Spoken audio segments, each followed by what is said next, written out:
Hi என் மக்களே, நம்ம இன்னைக்கு ஒரு அருமையான மருத்துவ குணங்கள் கொண்ட கிளாநெல்லி செடியை பற்றி தான் பார்க்க போகிறோம். வாங்க, அதில் என்னென்ன பயன்கள் இருக்குது அப்படிங்கிறத பார்க்கலாம். தோல் நோய்கள், பசியின்மை, மாதவிடாய் கோளாறுகள், கண் நோய்கள், அதிக உஷ்ணம், வயிற்று வலி, தொண்டை நோய்கள், குடல் புண் இதெல்லாம் குணமாகும். ஒரு அற்புத மூலிகை செடி இது. முடி உதிர்வதை கட்டுப்படுத்தி முடியை இன்னும் அதிகமாக வளர ஊக்குவிக்குது. அப்புறம் உடலில் இருந்து நச்சுகளை வெளியேற்றி கல்லீரல் மற்றும் சிறுநீரகங்களை சுத்தப்படுத்துகிறது. செரிமானத்தை மேம்படுத்தும். ஊட்டச்சத்து சிறப்பாக உறிஞ்சப்பட உதவுகிறது. சிறுநீரக கற்களை கரைக்கிறதுக்கு இது பெரிதும் உதவுகிறது. சிறுநீரகங்களை சுத்தப்படுத்தவும் உதவுகிறது.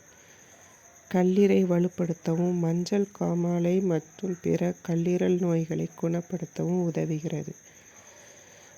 இப்படி ஒரு அற்புதமான மூலிகை செடி இப்போ மழை டைம் அப்படிங்கிறதுனால நிறைய இடங்கள்ல இது கிடைக்கிது. அதனால் முடிஞ்ச அளவுக்கு இதை நீங்கள் யூஸ் பண்ணுங்கள். ரொம்ப ஹெல்த்தியான ஒரு அருமையான செடி.